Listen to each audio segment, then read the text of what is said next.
खुदावंद के जिंदा कलाम से पहली तवारीख उसका चौथा बाब और उसकी 9 से 10 आयत में यूं मरकूम है। याबेज की दुआ।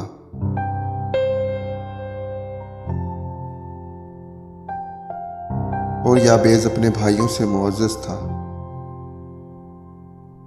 और उसकी मां ने उसका नाम याबेज रखा,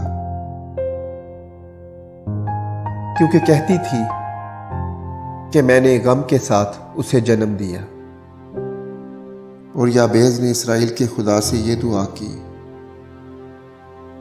आह, तू मुझे वाकई बरकत दे और मेरी हदूद को बढ़ाए और तेरा हाथ मुझ पर हो और तू मुझे बदी से बचाए ताकि वो मेरे गम का बायस ना हो। और जो उसने मांगा खुदा ने उसको बख्शा। खुदावंद के जिंदा कलाम के पढ़े सुने और समझे जाने पर खुदावंद की बरकत हो।